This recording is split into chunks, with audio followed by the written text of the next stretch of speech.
இன்னைக்கு நம்ம பார்க்க இருக்கிறது ரூத் சாப்டர் 3. ஓகே, இன்னைக்கு நம்ம ரூத் 3வது அதிகாரத்தை தான் நம்ம பார்க்க இருக்கிறோம். அண்ட் ஸோ லாஸ்ட் வீக் நம்ம என்ன பார்த்தோம்? லாஸ்ட் வீக் வந்து ரூத் வந்து பயங்கர கைண்டாக ஷீ இஸ் பீங் ட்ரீட்டட். ரொம்ப ஃபேவர், ரொம்ப கிரேஸ் அவங்க வந்து பெற்றுக்கொள்கிறாங்க. யாருக்கிட்ட? போவாஸ் கிட்ட. போவாஸ் வந்து வீட்டுக்கு ஃபர்ஸ்ட் டே ஆஃப் ஒர்க், முதல் நாள் வேலைக்கு போகிறாங்க.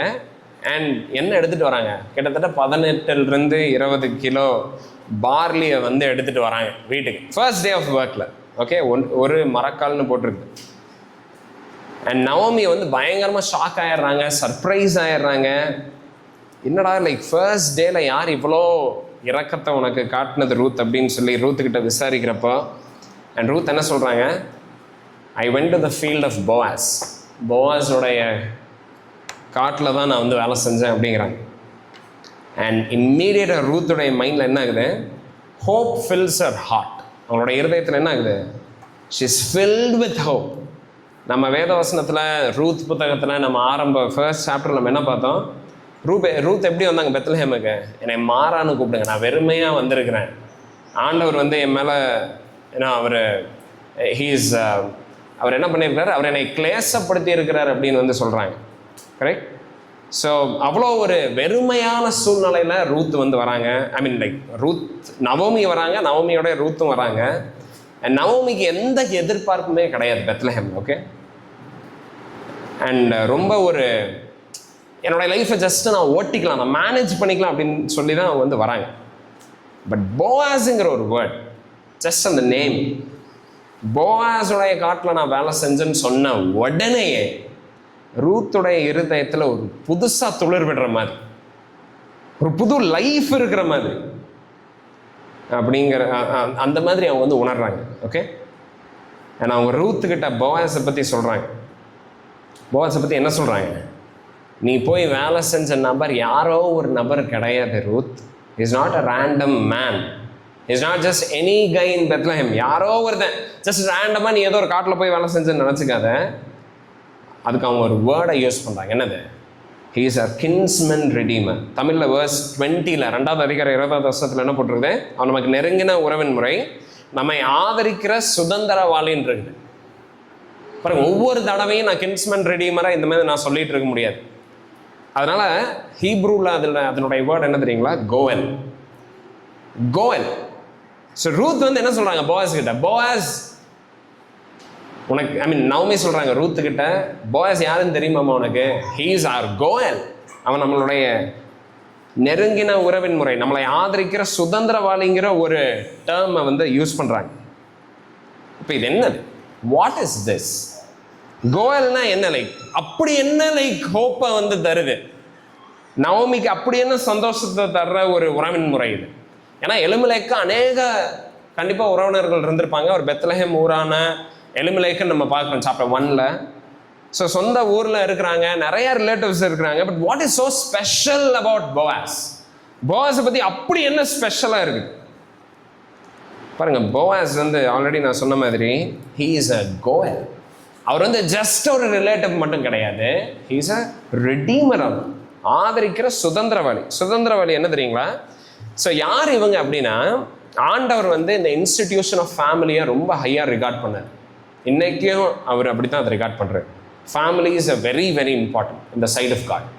தேவனுடைய கண் பார்வையில் குடும்ப அமைப்புங்கிறது ரொம்ப முக்கியம். அண்ட் இஸ்ரேலில் ஆண்டவர் என்ன சொல்லியிருந்தார்னா, ஒரு குடும்பத்தை வந்து ஏன்னா ஜஸ்ட் லைக் விட்டுறக்கூடாது அப்படியே.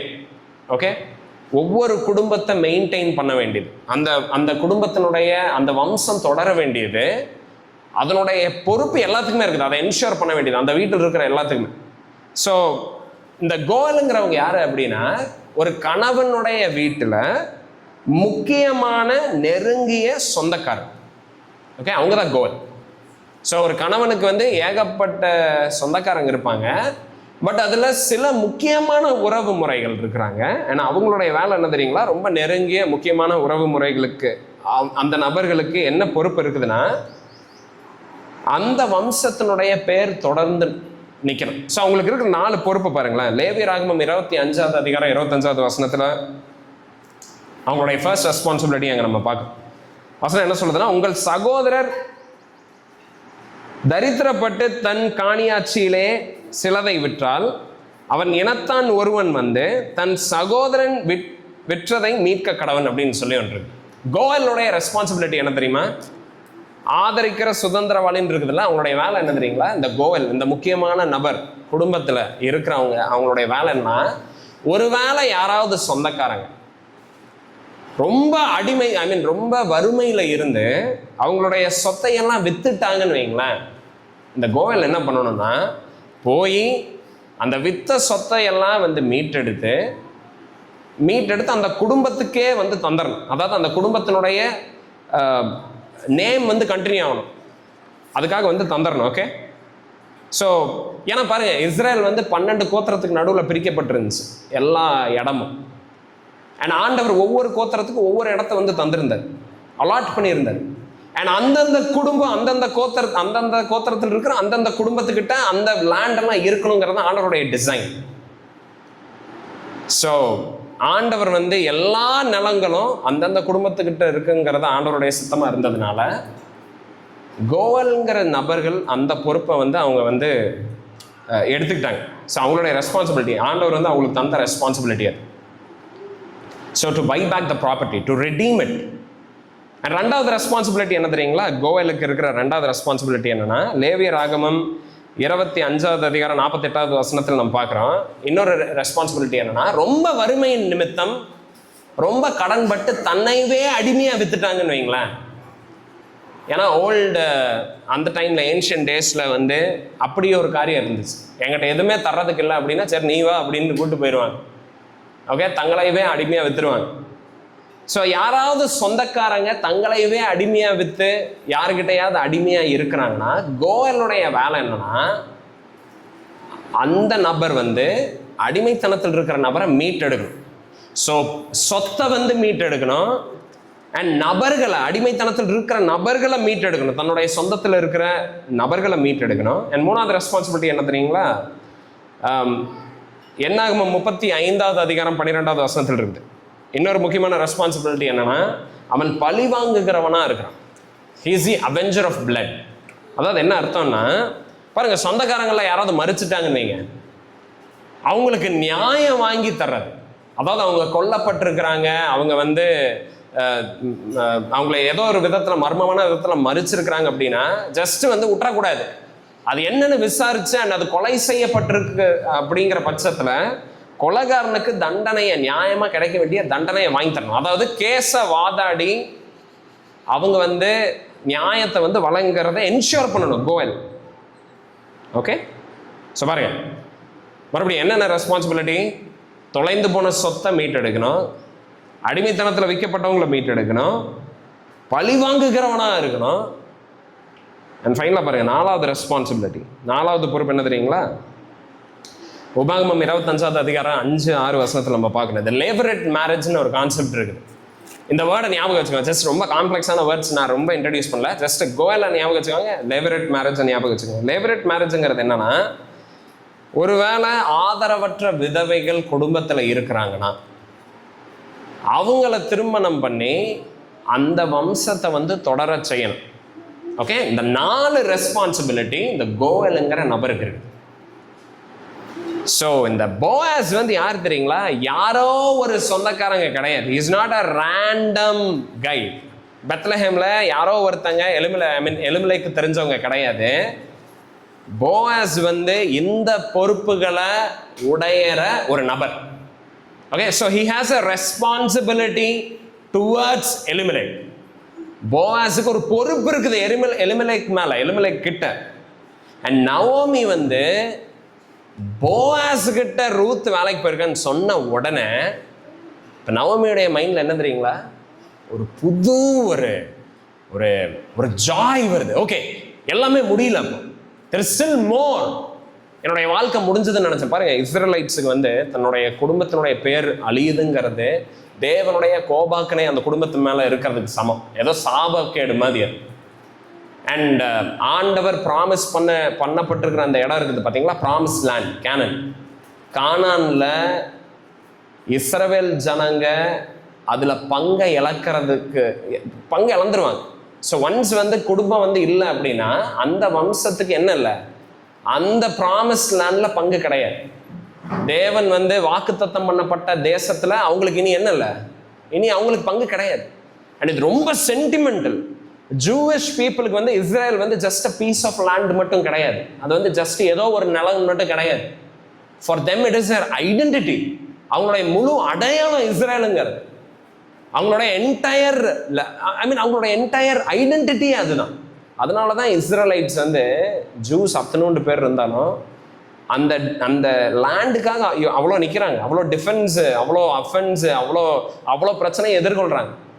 பிகாஸ் லேண்ட் வந்து it is for them not just a piece of land, ஏதோ ஒரு ப்ராப்பர்ட்டி அப்படி கிடையாது. It is more than that. So அது ரொம்ப முக்கியமாக இருக்குது அவங்களுக்கு. ஸோ நவமிக்கு என்னன்னா, இப்போ எலிமெலேக் கிடையாது, தன்னுடைய கணவன் இல்லை, மாலன் இல்லை, கிளியன் இல்லை, அவங்களுக்கு தன்னுடைய 2 பசங்களும் கிடையாது, இப்போ அவங்களுக்கு பேர பிள்ளைகளும் கிடையாது. அதனால நவமி இப்போ என்ன நினச்சாங்கன்னா, இனி நான் வெறுமையாயிட்டேன், இனி எனக்கு இந்த தேசத்தில் ஒரு பங்கு கிடையாது, இனி நான் வந்து அதான் பாருங்க, ரூத் 1 அதிகாரம் 20-21 கூட அவங்க என்ன சொல்றாங்க பாருங்க, சர்வ வல்லவர் எனக்கு மிகுந்த கசப்பை கட்டளையிட்டு இருக்கிறார். இது ஒரு பயங்கர கசப்பான ஒரு காரியம். To not have a portion in the promised land. வாக்குத்தத்தம் பண்ணப்பட்ட இடத்துல தனக்குன்னு ஒரு இடம் இல்லாமல் இருக்கிறது ரொம்ப ரொம்ப ஒரு கசப்பான காரியம் நவமிக்கு. கர்த்தரனை சிறுமைப்படுத்தி இருக்கிறார் அப்படிங்கிறாங்க. ரொம்ப சாரோஃபுல்லா இருந்தாங்க, எல்லாமே முடிஞ்சிருச்சுன்னு நினைச்சாங்க. அண்ட் போவாஸ்ங்கிற பேரு கேட்ட உடனே, the moment she heard that name, அவளுடைய ஹார்ட்ல no there is still hope, இன்னும் நம்பிக்கை இருக்குது எனக்கு, இன்னும் மாலனுக்கு, கிளியனுக்கு, இன்னும் எலிமெலேக்குக்கு இன்னும் வந்து ஆண்டவர் கிரேஸை தரார் அப்படின்னு சொல்லி அவங்களுடைய ஹார்ட்ல வந்து ஒரு புது ஹோப் வந்து உண்டாகுது. ஓகே, ஸோ ரூத் வந்து போவாஸை திருமணம் பண்ணனா எலிமெலேக்குடைய பேரு, அவருடைய வம்சம் வந்து தொடரும். ஓகே, ஸோ அந்த லெவரட் மேரேஜில் என்ன கான்செப்ட்னா, பிறக்கிற பையன் வந்து இவங்களுடைய குடும்பத்து பேரை சுமந்துட்டு இருப்பார். அதுக்கப்புறம் வர்ற குழந்தைங்க வந்து அந்த நபருடைய இதாகிடுவாங்க. பட் அந்த எலிமெலேக்குடைய ப்ராப்பர்ட்டி வந்து அந்த பையனுக்கு வந்து போயிடும். அது மாதிரி. ஓகே, நான் உங்களை ரொம்ப காம்ப்ளிகேட் பண்ணல, மறுபடியும் ஜஸ்ட் சிம்பிளாக நான் வந்து உங்களுக்கு புரிய வைக்க ட்ரை பண்ணிட்டு இருக்கேன். ஸோ பாருங்க, இப்போ Boaz is a important figure, அதான் நான் சொல்ல ட்ரை பண்ணுறேன். Boaz is a very important figure. நவமியுடைய ஹோப் போயஸ். அண்ட் ரூத்தை வந்து என்ன சொல்கிறாங்கன்னா, ரூத் ஹீஸ் ஆர் கோல், அவர் நம்மளுடைய கோலாக இருக்கிறார். என்ன ஆனாலும் பரவாயில்ல, தயவு செஞ்சு அந்த இடத்துல இருந்து எங்கேயும் போயிடுறாரு. Stick close to his women. அவருடைய காட்டிலேயே தோட்டத்திலேயே வேலை செய்ய, அவருடைய பெண்களோடையே நீ வேலை செய்யன்னு சொல்லி இன்ஸ்ட்ரக்ஷனை வந்து நவமி ரூத்துக்கு வந்துடுறாங்க. அண்ட் ரூத் வந்து 3 மாதம் அந்த ஹார்வெஸ்ட் சீசன் முடிகிற வரைக்கும் அவங்க அங்கே தான் ஒர்க் பண்ணுறாங்க, எங்கேயும் வேலைக்கு போகல. 2வது அதிகாரம் 23வது வசனத்தில் நம்ம அதை தான் பார்க்கணும். ஓகே, ஸோ பார்லி ஹார்வெஸ்ட் முடியுது, வீட் ஹார்வெஸ்ட் முடியுது, 3 months ஆஃப் ஒர்க் எல்லாம் முடியுது. பேஷண்ட்டாக ரூத் நவமியோடைய பேச்சை கேட்டு ஜஸ்ட் அங்கே போய் வேலை செஞ்சுட்டே இருப்பாங்க. இப்போ வரைக்கும் எதுவுமே ஆகுது. இப்போ வரைக்கும் ரூத் மீட் எடுக்கலை, இப்போ வரைக்கும் ரூத்தை வந்து நான் கல்யாணம் பண்ணிக்கிறேன்னு சொல்ல எதுவுமே நடக்குது. பட் பேஷண்ட்டாக வந்து இருக்கிறாங்க. ஓகே, நவமி அண்ட் ரூத் 2 பேரும் பேஷண்ட்டாக இருக்கிறாங்க. அதுக்கப்புறம் என்னாச்சு இன்னைக்கு அதை நம்ம பார்க்குறோம். ஸோ நம்ம சாப்டர் 3 எடுத்துக்கலாம், ரூத் சாப்டர் 3. இன்னைக்கு நம்ம 3வது அதிகாரத்தை நம்ம வாசிக்க கேட்போம். ரூத் 3வது அதிகாரம், அந்த முழு அதிகாரத்தை நம்ம வாசிப்போம். அதிகாரம் 3. பின்பு அவள் மாமியாகிய நகோமி அவளை நோக்கி, என் மகளே, நீ சுகமாய் வாழ்ந்திருக்கும்படி நான் உனக்கு சௌக்கியத்தை தேடாதிருப்பேனோ? நீ போவாசின் வேலைக்காரிகளோடே கூடியிருந்தாயே, அவன் நம்முடைய உறவின் முறையான் அல்லவா? இதோ அவன் இன்று ராத்திரி களத்திலே வார்கோதுமை தூற்றுவான். நீ குளித்து எண்ணெய் பூசி உன் வஸ்திரங்களை உடுத்தி கொண்டு அந்த களத்திற்கு போ. அந்த மனுஷன் புசித்து குடித்து தீரும் மட்டும் அவன் கண்ணுக்கு எதிர்படாமல் இரு. அவன் படுத்து கொண்ட போது அவன் படுத்திருக்கும் இடத்தை நீ பார்த்திருந்து போய் அவன் கால்களின் மேல் மூடியிருக்கிற போர்வையை ஒதுக்கி நீ படுத்துக்கொள். அப்பொழுது நீ செய்ய வேண்டியது இன்னதென்று அவன் உனக்கு சொல்லுவான் என்றாள். அதற்கு அவள், நீர் எனக்கு சொன்னபடியெல்லாம் செய்வேன் என்றாள். அவள் களத்திற்கு போய் தன் மாமி தனக்கு கற்பித்தபடியெல்லாம் செய்தாள். போவாஸ் புசித்து குடித்து மகிழ்ச்சியாயிருந்து ஒரு அம்பாரத்து அடியிலே வந்து படுத்து கொண்டான். அப்பொழுது அவள் மெல்ல போய் அவன் கால்களின் மேல் மூடியிருக்கிற போர்வையை ஒதுக்கி படுத்து கொண்டாள். பாதி ராத்திரியிலே அந்த மனுஷன் அருண்டு திரும்பி ஒரு ஸ்திரீ தன் பாதத்தண்டிலே படுத்திருக்கிறதை கண்டு, நீ யார் என்று கேட்டான். அவள், நான் உம்முடைய அடியாளையாகிய ரூத். நீர் உம்முடைய அடியாள் மேல் உம்முடைய போர்வை விரியும். நீர் சுதந்திரவாளி என்றாள். அதற்கு அவன், மகளே, நீ கர்த்தரால் ஆசீர்வதிக்கப்படுவாயாக. நீ தரித்திரரும் ஐஸ்வர்யவான்களுமான வாலிபர்களின் பிறகே போகாததினால் உன் முந்தின நற்குணத்தை பார்க்கிலும் உன் பிந்தின நற்குணம் உத்தமமாயிருக்கிறது. இப்போதும் மகளே, நீ பயப்படாதே. உனக்கு வேண்டியபடியெல்லாம் செய்வேன். நீ குணசாலி என்பதை என் ஜனமாகிய ஊரார் எல்லாரும் அறிவார்கள். நான் சுதந்திரவாளி என்பது மெய்தான். ஆனாலும் என்னிடம் கிட்டின சுதந்திரவாளி ஒருவன் இருக்கிறான். ராத்திரிக்கு தங்கியிரு. நாளைக்கு அவன் உன்னை சுதந்திர முறையாய் விவாகம் பண்ண சம்மதித்தால் நல்லது. அவன் விவாகம் பண்ணட்டும். அவன் உன்னை விவாகம் பண்ண மனதில்லாதனையாகில் நான் உன்னை சுதந்திர முறையாய் விவாகம் பண்ணுவேன் என்று கர்த்தருடைய ஜீவனை கொண்டு ஆணையிடுகிறேன். விடியற்காலம் மட்டும் படுத்து கொண்டிரு என்றான்.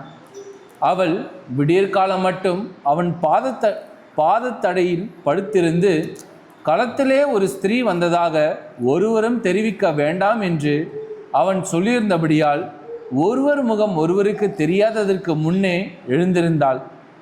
அவன் அவளை நோக்கி, நீ போர்த்தி கொண்டிருக்கிற போர்வையை விரித்து பிடி என்றான். அவள் அதை பிடித்தபோது அவன் அதிலே 6 படி வார்கோதுமையை அளந்து போட்டு அவள் மேல் தூக்கிவிட்டு பட்டணத்திற்கு புறப்பட்டு வந்தான். அவள் தன் மாமியின் இடத்தில் வந்தபோது அவள், என் மகளே, உன் செய்தி என்ன என்று கேட்டாள். அப்பொழுது அவள் அந்த மனுஷன் தனக்கு செய்ததையெல்லாம் அவளுக்கு விவரித்தாள். மேலும் அவர், நீ உன் மாமியார் அண்டைக்கு வெறுமையாய் போக வேண்டாம் என்று சொல்லி இந்த 6 படி வார்கோதுமையை எனக்கு கொடுத்தார் என்றாள். அப்பொழுது அவள், என் மகளே, இந்த காரியம் என்னமாய் முடியும் என்று நீ அறிய மட்டும் பொறுத்திரு. அந்த மனுஷன் இன்றைக்கு இந்த காரியத்தை முடிக்கும் முன் இளைப்பாற மாட்டான் என்றாள். ஆமென். ஆமென். ஓகே, ஸோ இப்போ நம்ம 3 காரியத்தை நம்ம பார்க்குறோம். ஒன்று நவமியோடைய அட்வைஸ், அதுக்கப்புறம் ரூத்துடைய அப்ரோச், ஏன்னா அதுக்கப்புறம் போவாஸுடைய ஆட்டிடியூட். ஓகே, இதான் நம்ம இன்றைக்கி பார்க்குறோம். ஸோ இன்றைக்கி நம்ம இதை அந்த 3 செக்ஷன்ஸில் நம்ம பார்க்கலாம். வேர்ஸ் 1 வேர்ஸ் 5 நவமியோடைய அட்வைஸ். இப்போ 3 மாதம் ஆகி முடிஞ்சிருச்சு. அண்ட் நவமி ஜஸ்ட்டு பொறுத்திருந்தாங்க, ஜஸ்ட் அவங்க பேஷண்ட்டாக இருந்தாங்க. அதுக்கப்புறம் இப்போ என்ன பண்ண ஆரம்பிக்கிறாங்க? It's time to start doing something. இனி ஏதாவது பண்ணணும். ஸோ அதனால் இப்போ அவங்க என்ன சொல்கிறாங்க, நவமி ரூத்துக்கிட்ட என்ன சொல்கிறாங்க, என் மகளே, நீ சுகமாய் வாழ்ந்திருக்கும்படி நான் உனக்கு சௌக்கியத்தை தேடாதிருப்பேனோ. இப்போ இந்த இடத்துல நம்ம என்ன பார்க்குறோன்னா, நவமி சாப்டர் 1 எப்படி இருந்தாங்கன்னு நம்ம பார்க்குறோம். ரொம்ப டிஜெக்டட், ரொம்ப டிப்ரெஸ், ரொம்ப செல்ஃப் பெட்டி, தன்னை குறிச்சே நினச்சிட்டு தன்னை குறிச்சே புலம்பிட்டு அப்படி இருந்தாங்க. இப்போ இந்த இடத்துல என்ன ஆகுது, ஒரு ஷிஃப்ட் ஆகுது. இப்போ சாப்டர் 3 நம்ம வர்றப்போ ரூத் இப்போ யாரை பற்றி நினச்சிட்டு இருக்காங்க? Naomi. She is all about Ruth. அவங்க கம்ப்ளீட்டாக யாரை நினச்சிட்ருக்குறாங்க? ரூத்தை நினச்சிட்ருக்குறாங்க. நவமி வந்ததுக்கப்புறம் அந்த செல்ஃப் பெட்டியெல்லாம் கொஞ்சம் கொஞ்சமாக போயிடுச்சு. இல்லைன்னா எப்போவுமே தன்னை பற்றி, தன்னுடைய கஷ்டத்தை பற்றி, தன்னுடைய கவலையை பற்றி இதையவே பேசிட்டு இதையவே சிந்திச்சுட்டு அப்படின்னே இருந்த நவமி இப்போ பெத்லஹேம் வந்ததுக்கப்புறம் ஷி ஹஸ் க்ரோன். இன்னும் ஒரு மெச்சூரிட்டியில் she is growing. So now she is thinking about Ruth. அவங்க இப்போ ரூத்தை நினைக்கிறாங்க. ரூத்துடைய சௌக்கியத்தை நினைக்கிறாங்க. ரூத்துடைய லைஃப் நல்லா இருக்கணும்னு நினைக்கிறாங்க. ஓகே, ரூத்துக்கு ஏதாவது பண்ணணும். Okay, she is like moved with compassion, with love for Ruth. And அவங்களுடைய துக்கம், அவங்களுடைய கஷ்டம், அவளுடைய சந்தோஷத்தை பாதிக்காமல் இருக்கணும்னு நினைக்கிறாங்க. பாருங்க, இதுதான் ஒரு மெச்சூர்ட் பிலீவர். இல்லை ஒரு growth-உடைய ஒரு மார்க். மெனி டைம்ஸ் லைக் நம்ம லைஃப்லேயும் வந்து lot of sad things happen, lot of bad things happen, suffering இருக்குது, வீப்பிங் இருக்குது, எல்லாமே இருக்குது. பட் நம்ம அந்த டைமில் எப்படி இருக்கக்கூடாதுன்னா, நம்ம நம்மளவே சிந்திச்சுக்கிட்டு நம்மளை சுற்றி இருக்கிறவங்கள சிந்திக்காமல் நம்ம இருக்கக்கூடாது. ஓகே, நம்மளுடைய வலி, நம்மளுடைய கஷ்டம், நம்மளுடைய லாஸ், நம்மளுடைய பெயின், ஜஸ்ட் அதுலேயே நம்ம இருக்கக்கூடாது. You should also think about others happiness. And self பிட்டி இருக்குது பார்த்தீங்களா, அதனுடைய ஆன்டிடோட், அதிலிருந்து மீண்டு வரணும்னா அதுக்கு என்ன தெரியுங்களா மருந்து? It is to love others. பிறரை நம்ம நேசிக்கிறது தான். when we don't love others, நம்ம மித்தவங்களை நம்ம நேசிக்கலைன்னா என்ன ஆயிரும்? we will go into self pity. that is why we are in self pity many times. Okay, so இப்போ பாருங்க, நவமி வந்து தன்னுடைய செல்ஃப் பிட்டியிலிருந்து மீண்டு வந்து, தேவனுக்கு விரோதமாக ஒரு கசப்பு இருந்துச்சு, அதிலிருந்து மீண்டு வந்து இப்போ தேவனுடைய ப்ராவிடன்ஸை பார்க்குறாங்க. ஆண்டவர் இது மூலமா எனக்கு ஏதோ பண்ணிட்டு இருக்கிறாருங்கிறத பார்க்க ஆரம்பிக்கிறாங்க. பார்த்து விசுவாசத்தோட முன்னோக்கி நகர ஆரம்பிக்கிறாங்க. Okay, she boldly moves on. And Ruth கிட்ட வந்து அவங்க சொல்றாங்க, ரூத் மகளே, நீ வந்து திருமணம் பண்ணு. It's time to get married. Okay, you have to get married. இப்போ பாருங்க, இதே அட்வைஸான நவமி வந்து சாப்டர் 1லேயும் தந்தாங்க. சாப்டர் 1லேயும் அவங்க தானே சொல்றாங்க. 1வது அதிகாரம் 9வது வசனத்தில் என்ன சொல்றாங்க? நவமி வந்துட்டு இருக்கிறாங்க, ஓர்ஃபாவும் ரூத்தும் அவங்களோடய சேர்ந்து வரங்கிறாங்க. அப்போ நவமி திரும்பி பார்த்து என்ன சொல்றாங்க? இல்லை, நீங்கள் மோவாப் தேசத்துக்கே போங்க, மோவாப் தேசத்தில் போய் என்ன பண்ணுங்க, திருமணம் பண்ணி உங்களுடைய கணவர்களுடைய வீட்டில் நீங்கள் சந்தோஷமா இருங்கன்னு சொல்லி நவமி வந்து சொல்றாங்க. ரைட்? இப்போ அதே அட்வைஸா நவமி இங்கேயும் தராங்க. நவமி என்ன மாறவே கிடையாதா? அதே மாதிரி தான் இருக்கிறாங்களா? I don't think. நான் அப்படி வந்து நினைக்கல. I think Naomi's view has changed. நான் எப்படி சொல்றேன்னா, முதல்ல நவமி என்ன சொன்னாங்க? திருமணம் பண்ணு. ஏன்னா திருமணத்தில் தான் என்ன இருக்குது? உனக்கு ஆறுதல் இருக்குது, அதில் தான் உனக்கு ரெஸ்ட் இருக்குது, அதில் தான் உனக்கு சேஃப்டி இருக்குது, அதில் தான் உனக்கு கம்ஃபர்ட் இருக்குது, அதில் தான் உனக்கு செக்யூரிட்டி இருக்குது அப்படின்ட்டு இருந்தாங்க. அதுதான் நவமி சாப்டர் 1ல். ஓகே, திருமணம் தான் ஒரு அடைக்கலமாக பார்த்துட்டு இருந்தாங்க பெண்களுக்கு.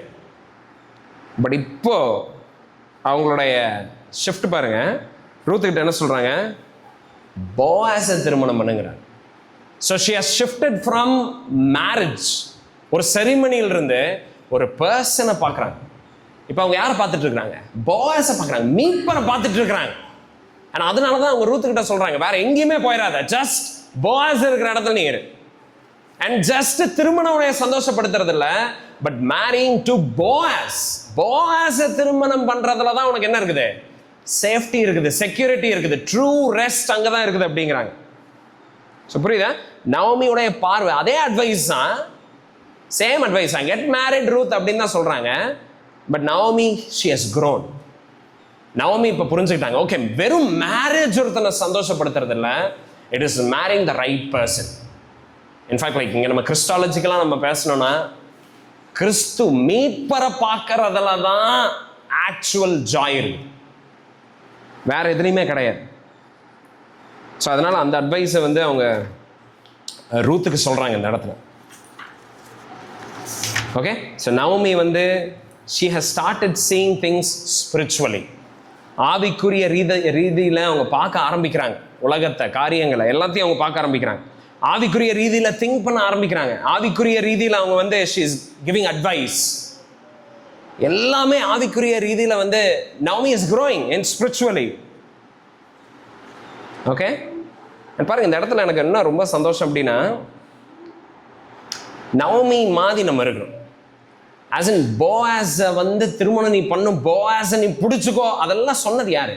நவமி தான் ரூத்துக்கு சொல்றாங்க. ரைட்? நம்மளும் அதே மாதிரி கிரைஸ்டுக்கு நேராக பாயிண்ட் பண்ற பீப்புளா இருக்கணும் மித்தவங்கள. ஓகே, ஸோ நவமி இங்க முடிவு எடுக்கிறாங்க. யாரை நடுவில் வச்சு? மீட்பரை நடுவில் வச்சு, கோயலை திங்க் பண்ணி she is making all the decisions. and that is the mark of growing. அதுதான் வந்து வளர்ச்சியினுடைய அடையாளம். ஆவிக்குரிய ரீதியில் நம்ம வளர்றங்கிறதுக்கு என்ன அடையாளம்? எல்லாத்தையுமே நம்ம கிறிஸ்துவ மையமாக வச்சு we will think, we will decide, we will talk, we will do all those things by having Christ at the center. Okay, so அவங்க என்ன சொல்றாங்க? verse 2ல, ரூத் இன்னைக்கு வந்து நீ நைட்டு போ. அண்ட் போஆஸ் அங்கே எங்கே இருக்கிறாரு? களத்தில் வந்து அவர் வார்கோதுமையை வந்து தூட்டிட்டு இருப்பார். ஓகே, அவர் அங்கே தான் இருப்பார். ஸோ நைட் போ. நைட் நீ எப்படி போ? 3வது வசனம் போட்டிருக்கு, நீ குளித்து எண்ணெய் பூசி உன் வஸ்திரங்களை உடுத்தி கொண்டு அந்த களத்திற்கு போ. அதுக்கு அர்த்தம் என்ன? ரூத் இதுக்கு முன்னாடி குளிக்கவே இல்லை, எண்ணெய் வைக்கவே இல்லை, துணி மாற்றவே இல்லைன்னா கிடையாது. பாருங்க, நம்ம ஊரில் எப்படி விடோஸ் வந்து ஒரு விதமான ஒரு ட்ரெஸ் வந்து போட்டிருப்பாங்க. விதவைகள்னா ஒரு சர்டன் விதமான ஒரு லுக் இருக்கும். அண்ட் அந்த லுக்லேயே அவங்க எதை சிக்னல் பண்ணுறாங்கன்னா, என்னுடைய கணவன் மறிச்சிருக்கிறாரு, அண்ட் எனக்கு இப்போ திருமணத்தில் ஆசை இல்லை, எனக்கு இன்ட்ரெஸ்ட் இல்லை, ஜஸ்ட் லீவ் மீ அலோன், என்கிட்ட யாரும் பக்கத்தில் வராதிங்க அப்படின்னு சொல்கிற மாதிரி இருக்கும் அந்த ட்ரெஸ்ஸிங்.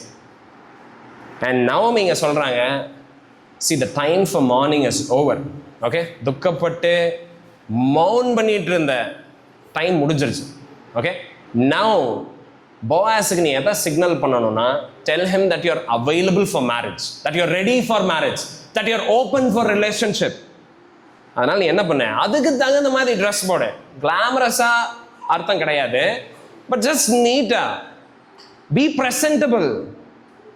ஓகே, நல்லபடியாக ட்ரெஸ் பண்ணு, லுக், நல்ல மேக்கப், குட் மேக்கப் வந்து போட்டு போ அப்படின்னு வந்து நவமி வந்து ரூத்துக்கிட்ட வந்து சொல்கிறாங்க. ஸோ இன்னைக்கு நைட்டு களத்தில் இருப்பார் போவாஸ்.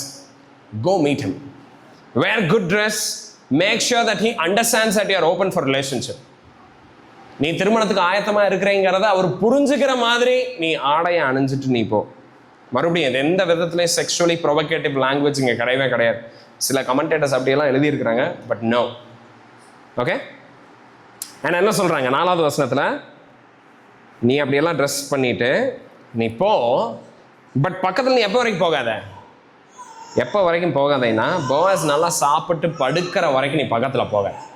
ஓகே, நீ பக்கத்தில் போகாத. பட் போவாஸ் நல்லா சாப்பிட்டு நல்லா திருப்தியாக தன்னுடைய வயிற்றை நிரப்பிட்டு படுத்திருக்கிறப்போ அந்த டைமில் நீ சைலண்டாக பக்கத்தில் போய் அவருடைய காலில் இருக்கிற அந்த பெட்ஷீட்டை நீ ஜஸ்ட் ரிமூவ் பண்ணிவிட்டு அந்த இடத்துல நீ படுத்துக்கோ அப்படின்னு சொல்லி நவோமி தராங்க இந்த அட்வைஸ்.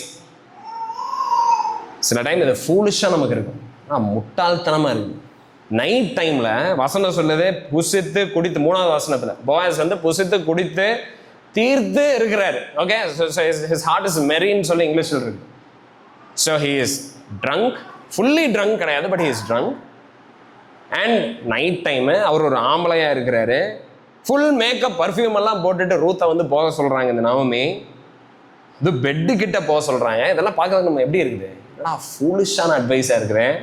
அண்ட் இதெல்லாம் 10வது 4வது வசனத்தில் என்ன சொல்கிறாங்க, நவமி வந்து ரூத்துக்கிட்ட நீ என்ன செய்யணும்னு அவர் சொல்லுவார், அதன்படியே நீ செய்யணும் வேற சொல்லி அனுப்பிச்சிடுறாங்க. ஐ மீன், எப்படி நவமி இப்படி அனுப்பிச்சிடுறீங்க? வயசு பிள்ளைய, ஐ மீன் ஒரு ஒரு யங் ஒரு விமன் ரூத்து, இப்படி ஒரு அட்வைஸ் சொல்கிறீங்களே நவமின்னு நமக்கு இருக்குது. What if Boaz molests Naomi? ஒருவேளை போவாஸ் வந்து தவறாக நவமிக்கு, ஐ மீன் ரூத்துக்கிட்ட நடந்துட்டு என்ன பண்ணுறது? மிஸ்பிஹேவ் பண்ணிட்டா? அந்த பயமெல்லாம் கிடையாது அப்போ நவமிக்கு. இதெல்லாம் நமக்கு தோணும், ஆனால் அதுக்கு முட்டாள்தனமாக இருக்கே அந்த அட்வைஸ் அப்படின்னு. ஓகே, பட் நான் என்ன கெஸ் பண்ணுறேன் அப்படின்னா, like many other faithful commentators, John piper இதுதான் சொல்கிறார். ஜான் பைப்பர் என்ன சொல்கிறாருன்னா, ஜஸ்ட் அவருடைய ஐடியாவை நான் சொல்கிறேன், நான் அந்த வேர்டை வந்து நான் கோட் பண்ணல, ஏன்னா நான் அதை எழுதி வைக்கல. அவர் என்ன சொல்கிறாருன்னா, நவமிக்கு வந்து போவாஸ் மேலே வந்து ஒரு பயங்கரமான நம்பிக்கை இருந்துச்சு. பாருங்க, 3 மாதத்துக்கு மேலே வந்து பார்த்துட்டு இருக்கிறாங்க போவாஸ் எப்படிப்பட்டவன். அண்ட் போவாஸோடைய ஃபர்ஸ்ட் இன்ட்ரடக்ஷன் இருக்குது பார்த்தீங்களா, 2வது அதிகாரம் 1st வசனத்தில், போவாஸ் இஸ் அ வர்தி மேனுன்னு சொல்லி இங்கிலீஷில் வந்து இருக்கு. ஒரு பயங்கரமான man of integrity, man of character Boaz. And ரூத்தை பற்றியும் நவமிக்கு நல்லா தெரியும். அண்ட் 2 பேர்த்துடைய கேரக்டர் மேலே ஒரு நம்பிக்கை இருந்ததுனால நவமிக்கு என்ன தோணுச்சுன்னா, நைட் டைமில் போனால் கூட Boaz knows where to stop. போவாஸுக்கு எப்படி நடந்துக்கணும்னு தெரியும், ரூத்துக்கு எப்படி நடந்துக்கணும்னு தெரியுங்கிற அந்த நம்பிக்கை நவமிக்கு இருந்துச்சு. ஆனால் அந்த நம்பிக்கை இருந்ததுனால இப்படிப்பட்ட ஒரு காரியத்தை வந்து அட்வைஸ் பண்ணுறாங்க நவமி ரூத்துக்கு. ஓகே, ஏன்னா அதனால தான் வந்து ரூத்து என்ன சொல்கிறாங்க 5வது வசனத்தில், நீர் எனக்கு சொன்னபடி எல்லாம் செய்வேன் என்றார். ரூத்துக்கு வந்து உடனே பயம் வரல, என்னத்த சொல்கிறீங்க, கொஞ்சம் நல்லா யோசிச்சு பார்த்து சொல்லுங்கள், அறிவு இருக்கா உங்களுக்கு, அந்த மாதிரி கேட்கல. Because she also trust Boaz. Boaz அவங்க பார்த்துருக்குறாங்க. She has been working under Boaz. She knows about Boaz. Boaz வந்து எப்படிப்பட்ட மனுஷன், எப்பவுமே ஆண்டவர் தன்னை பார்த்துட்டு இருக்கிறத உணர்ந்து வாழுகிற மனுஷன். இதை ரூத் அறிஞ்சிருந்தாங்க. அதனால அவங்களும் தைரியமா போறாங்க. நவோமி சொன்னதுக்கு ஓகே, அதை ஐல் கோ அப்படிங்கிறாங்க. நம்மளை பத்தி அப்படி சொல்ல முடியுமா? What kind of men and women are we? நம்ம எப்படிப்பட்ட ஆட்களா இருக்கிறோம்? Do we always live with an awareness that God is watching us? தேவன் நம்மளை பார்த்துட்டு இருக்கிறாருங்கிற அந்த உணர்வோட நம்ம வாழ்ந்துகிட்டு இருக்கிறோமா? Do we do all things? நம்ம அப்படி செய்கிறவர்களா நம்ம இருக்கிறோமா?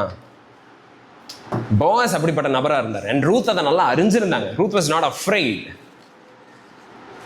okay, to go to Boaz. So இதுதான் நவோமியோடைய அட்வைஸாக வந்து இருந்துச்சு ரூத்துக்கு. அண்ட் இப்போ ரூத் என்ன பண்ணுறாங்க? ரூத் கோஸ். ரூத்துடைய அப்ரோச் நம்ம இப்போ பார்க்குறது verse 6ல் ரூத் என்ன பண்ணுறாங்க? she goes in faith. அவங்க வந்து என்ன சொல்லப்பட்டுச்சோ, நவோமி என்ன சொன்னாங்களோ she does exactly that. அதே மாதிரி போகிறாங்க. சாயந்தரம் லைக் அவர் சாப்பிட்டு ஃபுல்லாக வந்து லைக் அவர் நல்ல வயிறு நிறைஞ்சு அவரோட இருதயம் சந்தோஷப்படுற வரைக்கும் அவர் சாப்பிட்றாரு. இவங்க அப்சர்வ் பண்ணிகிட்டே இருக்கிறாங்க. அப்புறம் அவர் போய் படுக்கிற வரைக்கும் ரூத் அங்கே தான் இருக்கிறத காட்டிக்கவே இல்லை. அப்புறம் சைலண்டாக போய் அவருடைய காலில் இருக்கிற அந்த பெட்ஷீட் இருக்குது பார்த்தீங்களா, அதை மட்டும் எடுத்துட்டு ஜஸ்ட் அவர் கால் கிட்ட படுத்துக்கிட்டாங்களாம் ரூத். அதான் verse 7 சொல்லுது. அண்ட் verse 8ல் போவாஸ் ஜஸ்ட் வந்து குளிர் அடிச்சிருக்கு, முழிச்சிருக்கிறாரு. பார்த்தா லைக் என்னது இஸ் ஸ்டார்ட் அவர் பயங்கரமா அவர் ஆச்சரியப்படுறாரு. ஒரு விதத்தில் ஒரு பயம் வைங்களேன். நைட்டு வந்து நீங்கள் ஜஸ்ட் நினச்சி பாருங்க, 12 மணிக்கு யாரோ உங்கள் படுக்கையில் வந்து யாரோ படுத்துருக்குறாங்க அண்ட் ஒரு விமன் அப்படின்னு நமக்கு எப்படி இருக்கும்? ஸோ லைக் போவாஸ் வந்து he's like shock. And verse 9ல் ரூத் என்ன தெரியுமா சொல்கிறாங்க? she proposes Boaz. I love you அப்படின்னு சொல்லலை, பட் அந்த டைமில் இருந்து ஐ லவ் யூ இப்படி இருந்திருக்க மாட்டிருக்குது. verse 9ல் பாருங்களேன், நீர் உம்முடைய அடியேன் மேல் உம்முடைய போர்வையை விரியும், நீர் சுதந்திரவாளி என்றார். This is what she chase. நீங்கள் என்ன பண்ணுங்க? அடியேன் மேல் உங்களுடைய போர்வையை விரியும் அப்படிங்கிறாங்க. அதனுடைய அர்த்தம் என்னன்னா, உங்களுடைய ப்ரொடெக்ஷனுக்கு கீழே என்னை எடுத்துக்கோங்க, உங்களுடைய விங்ஸுக்கு கீழே என்னை நீங்கள் எடுத்துக்கோங்க. போவாஸ் வந்து ரூத்தை பார்த்து என்ன சொன்னார்? நீ தேவனுடைய சட்டைகளுக்கு கீழே வந்திருக்கிற, இஸ்ரவேலுடைய ஆண்டவருடைய சட்டைகளுக்கு கீழே வந்திருக்கிற அப்படின்னு சொன்னார் பார்த்தீங்களா. அதனுடைய அர்த்தம் என்ன? ஆண்டவருக்கு லிட்டரலாக சட்டை இருக்குது, அந்த சட்டைக்கு அடியில் போய் நவோமி ரூத்து உட்காந்துக்கிட்டாங்களா? கிடையாது, அது இல்லை. பட் ஆண்டவருடைய ப்ரொடெக்ஷனுக்கு கீழே நவோமியை ரூத்து வந்திருக்கிறாங்க. ரூத் மெயினா. ஸோ இங்கே ரூத் என்ன சொல்கிறாங்கன்னா, அதே வேர்டை எடுத்து ரூத்துக்கு லைக் போவாஸ் கிட்ட வந்து சொல்கிறாங்க, ஆண்டவரே நீங்கள் என்னை அப்படி எடுத்துக்கோங்க. ஓகே போவாஸ், நீங்கள் என்னுடைய ரிடீமர், என்னுடைய சுதந்திரவாளி, அண்ட் உங்களுடைய ப்ரொடெக்ஷனுக்குள்ளே நீங்கள் என்னை எடுத்துக்கோங்க. ஏன் இதை சொல்கிறாங்க நீங்கள் என்னுடைய சுதந்திரவாளி அப்படின்னு? போவாஸுக்கு வந்து ரூத் வந்து அவருடைய பொறுப்பை ஞாபகப்படுத்துகிறாங்க. போவாஸ், உங்களுக்கு தெரியுமா that you have to continue this family line. எலிமெலேக்குடைய குடும்பத்தினுடைய பேரை, அந்த வம்சத்தினுடைய பேரை நீங்கள் தான் தொடர பண்ணணும். பிகாஸ் யூ ஆர் த கோயல். நீங்கள் தான் வந்து கோயலாக இருக்கிறீங்க அண்ட் நீங்கள் அதை பண்ணணும், உங்களுக்கு அந்த பொறுப்பு இருக்குது அப்படின்னு வந்து சொல்கிறாங்க. அண்ட் இந்த இடத்துல நம்ம என்ன பார்க்குறோம்? ரூத்துடைய ஃபெய்த்தை நம்ம பார்க்குறோம். ஆக்ஷனில் இருக்குது அந்த ஃபெய்த். பாருங்கள், மேரேஜ் சாய்ஸஸ் வந்து it reveals a true faith. நம்ம யாரை திருமணம் பண்ணுறங்கிறது it says a lot about what we think about Christ. இயேசு கிறிஸ்துவை நம்ம என்ன நினச்சிருக்கிறோம், அவர் நம்ம எங்கே வச்சிருக்கிறோங்கிறத நம்ம தெரிஞ்சுக்கணுமா? see how they approach marriage. திருமணத்தை எப்படி அணுகுறாங்கன்னு பாருங்க. திருமணத்தில் என்ன நடக்குது அதை பார்த்தா தெரிஞ்சிடும். அண்ட் இங்கே ரூத் வந்து போவாஸ் கிட்ட போய் ப்ரப்போசலை வைக்கிறப்போ ரூத்துடைய இருதயத்தை நம்ம பார்க்குறோம். பாருங்க, Ruth is not lustfully seeking the marriage. இச்சையில் வந்து அவங்க இந்த திருமணத்தை வந்து நாடல பணத்துக்காக. போவாஸ் வந்து பயங்கர ரிச், பயங்கர வெல்தி, வசனம் சொல்லுது.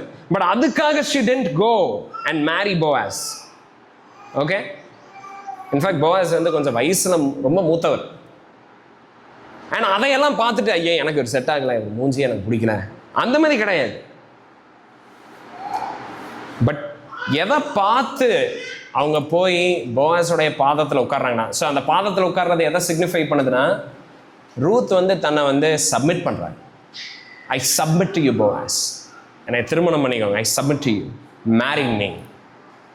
ஸோ எதை நினைச்சு, எந்த தைரியத்தில் ரூத் வந்து தன்னை வந்து போவாஸுடைய பாதத்தில் லைக் ஜஸ்ட் ஒப்பு கொடுக்குறாங்க அப்படின்னா, not because he is wealthy, not because he is handsome, ரொம்ப அழகாக இருந்தார், ரொம்ப பணக்காரராக இருந்தார், இல்லை அவங்கள வந்து ஃபோர்ஸ் பண்ணாங்க நவமி, இதனால அந்த திருமணத்தை அவங்க பண்ணல, இதனால அவங்க போவாஸை நாடல.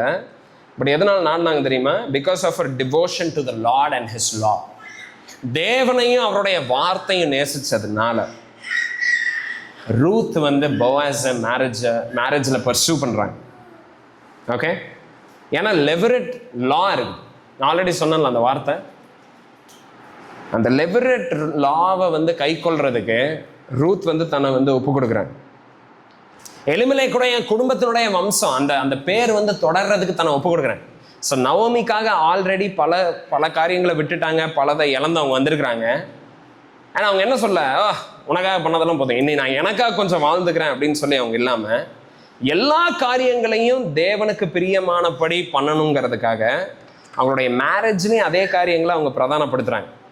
ஓகே, இங்கே பாரு அத்தான், உனக்கு வந்து 3 நேரம் சாப்பாடு போடுறேன், நான் சொல்கிறத கேளு, அந்த மாதிரி கிடையாது.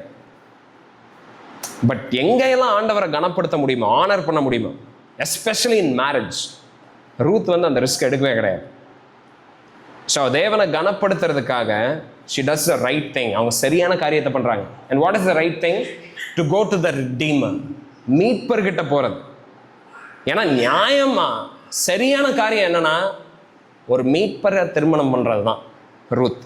அண்ட் ரூத் பொறுமையாக காத்திருந்து ஒரு பணக்காரன் பின்னாடி போல, இல்லை வந்து ஒரு ஆசின் பணக்காரன் பின்னாடினா ஒரு வாலிபன் பின்னாடி வந்து போல. அதுதான் வந்து இங்கே போவாஸ் வந்து சொல்கிறார் 10வது வசனத்தில் பாருங்க. ஸோ போவாஸ் வந்து லைக் ஹீ இஸ் எக்ஸைட்டட். அவருக்கு he also had affections, but Ruth அந்த சாய்ஸை சொன்ன உடனே he is like very happy. and அவர் என்ன சொல்றாருன்னு பாருங்க 10வது வசனத்தில், மகளே நீ கர்த்தரால் ஆசீர்வதிக்கப்படுவாயாக, நீ தரித்தரும் ஐஸ்வர்யவான்களுமான வாலிபர்களின் பிறகே போகாமல் உன் முந்தின நற்குணத்தை பார்க்கிலும் உன் பிந்தின நற்குணம் உத்தமமாக இருக்கிறது அப்படின்னு சொல்லி அப்ரிஷியேட் பண்றாரு. ஸோ போவாஸ் வந்து ரூத்துடைய ஃபெய்த்தை பார்க்குறாரு. ரூத் நினச்சிருந்தா அங்கேயே வேலை செய்கிற யாராவது வேற ஏதாவது வாலிப பசங்களை திருமணம் பண்ணியிருக்கலாம். பட் அவங்க அதை பண்ணல. ஏன் பண்ணல? ஏன்னா எலிமெலேக்குடைய வம்சத்தை தொடர வேண்டிய பொறுப்பு தனக்கு இருக்கிறத உணர்ந்து she waits for கோவல். அவங்க காத்திருக்கிறாங்க மீட்பருக்காக. Okay, she understood the importance of family. ஒரு குடும்பத்தினுடைய அந்த இன்ஸ்டிடியூஷன் ஆஃப் ஃபேமிலி எவ்வளோ முக்கியங்கிறத உணர்ந்திருந்தாங்க. ஏன்னா அதை பேஸ் பண்ணி she took that decision. ஏன்னா ஆண்டவர் God considers the institution of family very seriously. தேவனுடைய கண் பார்வையில் குடும்பங்கிற அமைப்பு ரொம்ப முக்கியமானதாக இருக்கு. அண்ட் ஆண்டவர் குடும்பத்தை ரொம்ப மேன்மையாக கருதுறதுனால ரூத்தும் திருமணத்தை குடும்பத்தை மேன்மையாக கருதுனாங்க. அண்ட் அதனால் அவங்க கோவலுக்காக காத்திருக்கிறாங்க, வெயிட் பண்ணுறாங்க. வெயிட் பண்ணி போவாஸ் கிட்ட அவங்க போய் ப்ரப்போஸ் பண்ணுறாங்க. அண்ட் போவாஸ் எப்படி ரியாக்ட் பண்ணுறாரு? போவாஸோட ஆக்ஷன் என்னவா இருக்குது பாருங்கள், 10வது வசனம் பாருங்கள். போவாஸோட ஆக்ஷன் என்ன தெரியுமா எப்படி இருக்குதுன்னா, Boaz is happy, he is thrilled, சந்தோஷப்படுறாரு. அண்ட் ஏன் சந்தோஷப்படல? ரூத் ரொம்ப அழகாக இருக்கிறா, ரூத் வந்து எல்லாம் அந்த ஃபேஷன் ட்ரெண்டில் வந்து இப்போ அப் டு டேட்டாக வந்து இருக்கிறா, அதனால கிடையாது. ஓ இவளே என்னை வந்து ப்ரப்போஸ் பண்ணியிருக்காளா? நோ, அதனால கிடையாது. ரூத் வந்து ரொம்ப பணக்காரி, ரொம்ப வெல்தி, அதனால வந்து அப்பா இந்த பொண்ணு எனக்கு கிடச்சிச்சு அப்படின்னு சந்தோஷப்படுறாரு. நோ, எதனால தெரியுமா சந்தோஷப்படுறாரு? Ruth is like Boaz is very happy, very thrilled. எதனால அப்படின்னா, because she is a believer of the Lord, believer in the Lord. தேவனை நேசிக்கிற ஒரு மகள் ரூத், அவ்வளோதான். ரூத் வந்து ஆஃப்டர் ஆல் ஒரு புவர் விடவ், ஒரு ஏழை, ஒரு விதவை, ஒரு மோவாபைட். இன்ஃபேக்ட் லைக் போவாஸுடைய ஒரு வேலைக்காரி தான் ரூத். பட் ரூத் இதெல்லாம் பார்த்து ரிஜெக்ட் பண்ணல, இதெல்லாம் பார்த்து அவர் அக்செப்டும் பண்ணல. அவர் பார்த்த ஒரே காரியம் என்ன தெரியுமா? he saw Ruth as a woman of faith. விசுவாசத்தில் முதிர்ந்த ஒரு பெண்ணை தான் பார்த்தார் போவாஸ்.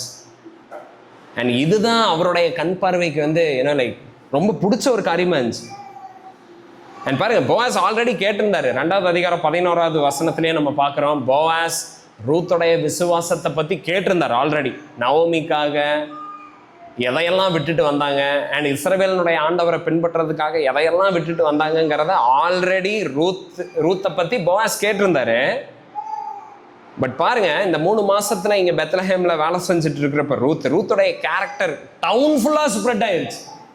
ரூத்துடைய குணசாலி, ரூத் எவ்வளோ பெரிய குணசாலி, எவ்வளோ ஒரு வைஸ் உமனுங்கிறது, எவ்வளோ காட் ஃபியரிங் உமன், எவ்வளோ ஹார்ட் ஒர்க்கிங் உமனுங்கிறது என்டையர் டவுன் ஆஃப் பெத்லஹேமுக்கு தெரிகிற மாதிரி இருந்துச்சு அவங்களுடைய லைஃப். verse 12 பாருங்க என்னன்னு போட்டிருக்கு. I'm sorry, verse 12ங்கிற verse 11. இப்பொழுதும் மகளே நீ பயப்படாதே, உனக்கு தேவனண்டை உனக்கு வேண்டியபடி எல்லாம் செய்வேன், நீ குணசாலி என்பதை என் ஜனமாகிய ஊரான எல்லாரும் அறிந்தவர்களாக இருக்கிறார்கள், அறிவார்கள்ன்றது. ஸோ பாயிண்ட் என்ன, verse 11ல பாய்ஸ் சொல்றாரு, நீ என்னவெல்லாம் கேட்டியோ அதையெல்லாம் நான் செய்கிறேன் மகளே, ஐ அக்செப்ட் யுவர் ப்ரப்போசல். ஏன்னா நீ குணசாலிங்கிறது என்டையர் டவுனுக்கே தெரியும். Everybody knows how worthy you are. அதனால தான் போவாஸ் எக்ஸைட் ஆகுறாரு. பாருங்க, young men, young women, what does it excite, I mean us, நம்ம எதை பார்த்து எக்ஸைட் ஆகும்? நம்ம மேரேஜை கன்சிடர் பண்றப்போ what all do we consider? நம்ம எதை கன்சிடர் பண்றோம்? காட்லியா நம்ம இருக்கிறோம் அப்படின்னா, தேவனுக்கு பிரியமான உள்ளவர்களாக நம்ம இருக்கிறோன்னா, இந்த மாதிரி குவாலிட்டி இன்னொருத்தங்க கிட்ட நம்ம பார்க்குறோம்னு வைங்களேன், வில் ஃபீல் கனெக்டட் இமீடியட்லி. மேரேஜில் மட்டும் கிடையாது, எல்லா ஃப்ரெண்ட்ஷிப்பில், எனிதிங். காட்லினஸ் தான் இன்னொரு காட்லி மேனை, காட்லி விமனை அட்ராக்ட் பண்ணுது. ஓகே, ஸ்பிரிட்ஃபுல் மென், பரிசுத்த ஆவியானவரால் நிறைக்கப்பட்டிருக்கிறவங்க, இயேசு கிறிஸ்துவை நேசிக்கிறவங்க, இன்னொரு இயேசு கிறிஸ்துவை நேசிக்கிறவங்கள they easily they get connected with one another, they easily like one another, they easily get along with one another. and Boaz ரூத்தை பார்க்குறாரு. ரூத்தோடைய ப்ரொபோசலை ஒரு நாள் ரிஜெக்ட் பண்ண முடியல. ஏன்? Because she loves the Lord. And Boaz மேலே ஒரு பயங்கர அன்பு இருக்குதா, ஒரு வயசானவர், அவர் என்ன பார்க்க எப்படி இருக்கு அப்படியெல்லாம் ரூத்துக்கு எதுவுமே தோணல. ஏன்னா Boaz loves the Lord. and that was a reason why they both got attracted to one another. and பாருங்க, இன்னொரு ரீசன் இருக்குது. இன்னொரு ரீசன் பாருங்க, போவாஸ் எப்படிப்பட்ட மனுஷனா இருக்கிறாரு பாருங்க. இந்த மேரேஜ் அவர் அக்செப்ட் பண்ணதுக்கு ரீசன் என்ன தெரியுமா? Because he was a responsible man. ஒரு பொறுப்புள்ள ஒரு நபராக இருக்கிறார். 12வது வசனத்தில் அவர் என்ன சொல்றாருன்னு பாருங்க. நீங்க சுதந்திரவாளி, அதனால என்னை திருமணம் பண்ணுங்கன்னு ரூத் கேட்குறாங்க. அண்ட் போவாஸ் என்ன சொல்றாரு? நான் சுதந்திரவாளி என்பது மெய்தான் அப்படிங்கிறேன். எஸ், யூ ஆர் ரைட், ஐ ஆம் த கோவல். ஆமாம், நான் உன்னை மீட்டெடுக்கேன். ஸோ எனக்கு ஒரு ஆப்ளிகேஷன் இருக்குது, எனக்கு ஒரு டியூட்டி இருக்குது உன்னை திருமணம் பண்ணுறதுக்கு. அதனால நான் திருமணம் பண்ணுவேன், நான் பண்ணுறதுக்கு ஐ எம் ரெடி அப்படிங்கிறது. இன்னைக்கு பாருங்க, இன்னைக்கு நம்ம எதனால திருமணத்தை நிறைய பேர் அவாய்ட் பண்ணுறாங்க தெரியுமா? Because men are lazy. they have their own life and comfort இருக்குது. ஏன்னா அவங்களுக்கு ஒரு ஃப்ரீடம் இருக்குது. ஏன்னா அதெல்லாம் தொலைஞ்சிடக்கூடாது. ஓகே, நான் சம்பாதிக்கிறத நான் எப்படி செலவு பண்ண முடியும்? இது என்னுடைய பெட்ரூம், இது என்னுடைய வீடு, அண்ட் எனக்கு இப்படி இருந்தால் தான் பிடிக்கும், எனக்கு அப்படி இருந்தால் தான் பிடிக்கும், அண்ட் இன்னொருத்தங்களை கல்யாணம் பண்ணி அவங்களுக்கு ஏற்ற மாதிரி என்னால் எல்லாம் வளைஞ்சு தர முடியாது அப்படின்னு சொல்லி men don't want to take responsibility. பொறுப்பு எடுக்க விரும்பாமல் இருக்கிறாங்க. That's how men are. I mean, not generally, but that's how men usually avoid marriage, especially in these times. இந்த மாதிரி நாட்களில் நம்ம அப்படி தான் பார்க்குறோம். பட் போவாஸ் அப்படி கிடையாது. ஐயோ, எனக்கே வயசாயிருச்சுமா, நீ உன்னை வேற கல்யாணம் பண்ணி ஒவ்வொன்றா நான் சம்பாரிச்சு தந்து அதெல்லாம் நான் பண்ண மாட்டேன் அப்படின்னு அவர் சொல்ல. அவர் என்ன சொல்கிறாரு? நான் சுதந்திரவாளி என்பது கரெக்டு தான். நீ கரெக்டாக சொன்ன. எஸ், எனக்கு ஒரு ரெஸ்பான்சிபிலிட்டி இருக்கு. I have a responsibility and நான் அதன்படி நான் நடந்துக்கிறேன். இங்கே பாருங்க, இங்கே பியூட்டி உங்களுக்கு தெரியுது.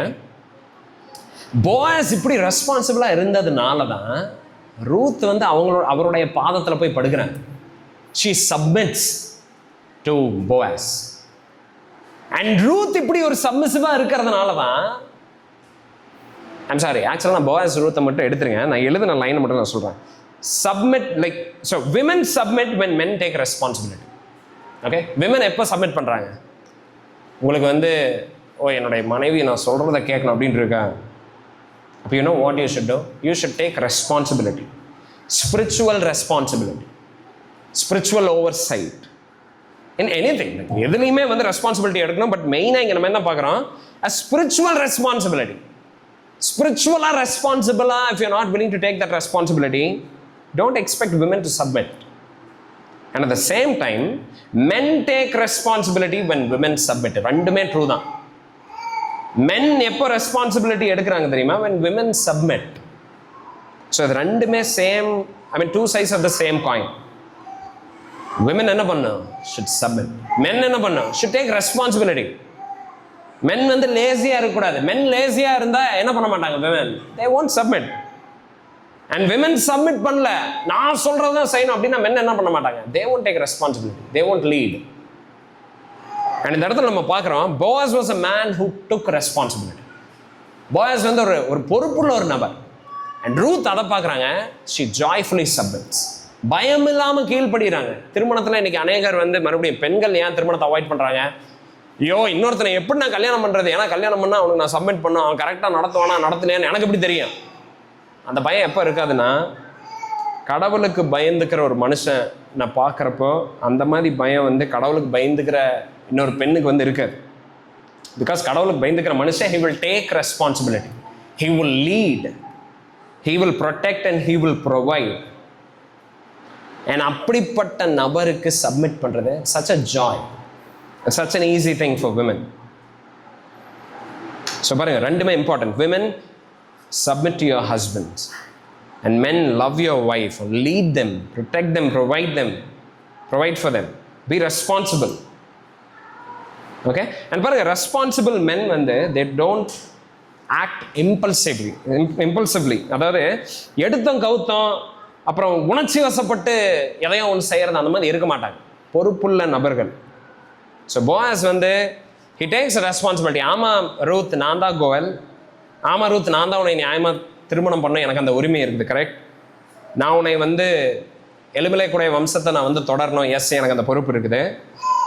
பட் என்னை காட்டிலும் இன்னும் நெருக்கமான இன்னொரு மீட்பர் ஒருத்தர் இருக்கிறார், இன்னொரு சுதந்திரவாளி ஒருத்தர் இருக்கிறாருன்னு சொல்லி போயாஸ் வந்து சொல்கிறார். பாருங்க போயாஸோட ஹார்ட், அப்பாடா ரூத் எனக்கு ஓகே சொல்லிட்டாடா, Ruth come on let's start living அப்படின்னு வந்து அவர் என்ன சொல்கிறாரு?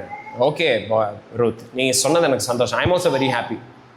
அண்ட் நானும் வந்து திருமணத்துக்கு நான் வந்து ரெடியாக இருக்கிறேன். பட் ஆண்டவருடைய நியாயப்படி, அவருடைய வார்த்தையின்படி யார் இருக்கிறதுலையே நெருங்கின உறவினராக கோவெல்லாம் இருக்கிறாரோ அவர் தான் உன்னை திருமணம் பண்ணும். ஸோ இன்னொருத்தர் இருக்கிறாரு, நம்ம அவர்கிட்ட கேட்போம். அண்ட் அவர் வந்து ஓகேன்ட்டாரு அப்படின்னா நீ அவரை கல்யாணம் பண்ணிக்கோ, அது நல்லதுங்கிறாரு. இல்லை அப்படின்னா நான் அவனை திருமணம் பண்ணிக்கிறேங்கிறாரு. இங்கே போயாஸுடைய செல்ஃப் கண்ட்ரோலை நம்ம பார்க்குறோம். Boaz is patient.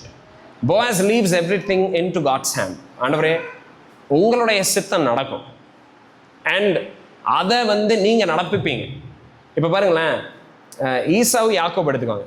ஆண்டவர் ஆல்ரெடி ஈசாவை வந்து ரிஜெக்ட் பண்ணிட்டாரு, யாக்கோபை முன்குறிச்சிட்டாரு. ஆல்ரெடி வசனத்தில் இருக்குது. இப்போ யாக்கோபு வந்து ஈசாவை ஏமாத்தி அந்த பர்த் ரைட்டை வாங்கியிருக்கவே தேவை கிடையாது. ஓகே, அந்த பர்த் ரைட் இருக்கு பார்த்தீங்களா? பர்த் ரைட் என்ன சொல்லுவாங்க தமிழில்? சேஷ்ட புத்திர ஸ்வீகாரத்தை யாக்கோபு ஏமாத்தாம இருந்தா கூட ஆண்டவர் யாக்கோபுக்கு தான் தந்திருப்பார், ஈசாவுக்கு தந்திருக்க மாட்டார். பட் ஈசாவை என்ன பண்றாருன்னா, ஈசாவை வந்து யாக்கோபை ஏமாத்துறாரு. ஏன் ஏமாத்துறாரு? ஏன்னா அம்மா அப்பா ரெண்டு பேரும் பாலிடிக்ஸ். அப்பா வந்து லைக் ஈசாவு தான் எனக்கு வேணுங்கிறாரு, ஐசக்கு. அண்ட் அம்மா அவங்க என்ன சொல்றாங்க, இல்லை எனக்கு வந்து யாக்கோபுக்கு தான் எப்படியாவது அது கிடைக்கணும் அப்படின்னு சொல்லி இவங்க வந்து அது எப்படியாவது இவங்களுடைய விஸ்டம்ல அதை நடப்பிக்க பார்க்குறாங்க. போயாஸ் இங்க என்ன பண்ணலைன்னா, ரூத்தை நான் திருமணம் பண்ணணும் அண்ட் அது எப்படியாவது நான் பண்ணணும், ஏன்னா இதுதான் கடவுளுடைய சித்தங்கிறத நான் அறிஞ்சிருக்கிறேன்னு சொல்லி அவரா ஒன்று பண்ணணும். He is waiting patiently. He is going by God's word. தேவனுடைய வார்த்தையின் படி போறார், அவருடைய வேர்டை ஆனர் பண்றார். அதனால அவர் என்ன சொல்றாரு, என்னை விட கிட்டன இன்னொரு ஒரு ஒரு ஒரு ஒரு சொந்தக்காரர் இருக்கிறார், ஒரு கோயல் இருக்கிறார். verse 12 and 13 அதான் சொல்றாரு, என்னை விட கிட்ட சுதந்திரவாளி ஒருத்தர் இருக்கிறாரு, அவர்கிட்ட நான் போய் கேட்குறேன், அவர் உன்னை திருமணம் பண்ணிக்கிறாருன்னு சொல்லிட்டா குட் அப்படிங்கிற. ஐ மீன் நம்மளால அப்படி சொல்ல முடியுமா? என்னுடைய டிசையர்ஸுக்கு ஆப்போசிட்டாக காரியங்கள் நடந்தால் கூட I will accept it, I will rejoice. நான் சந்தோஷப்படவும் நம்மளால சொல்ல முடியுமா? நடந்ததுக்கு அப்புறம் சொல்றது கிடையாது. நம்ம ஒரு விஷயத்த பண்ணுறோம் அண்ட் அது இல்லாமல் அதுக்கு அப்படியே ஆப்போசிட்டாக ஒன்று நடக்குது, சரி ஏதோ ஒன்று நடந்து தொலைஞ்சது, ஏற்றுக்கிற ஆண்டவரே நீங்கள் இதுதான் நீங்கள் பண்ண சித்தம் பண்ணி, அப்படி கிடையாது. நடக்கிறதுக்கு முன்னாடியே, எல்லாத்தையும் கொண்டு வர்றதுக்கு முன்னாடியே, எல்லாத்தையும் செய்யறதுக்கு முன்னாடியே இதுக்கு அப்படியே முற்றிலும் ஆப்போசிட்டாக நடந்தால் கூட Lord I will price you அப்படின்னு நம்மளால சொல்ல முடியுமா? போயாஸ் வந்து சொல்கிறாரு, ரூத் உன்னை அவர் திருமணம் பண்ணிக்கிறேன்னு சொல்லிட்டா குட், அது ரொம்ப நல்லது அப்படிங்கிறது.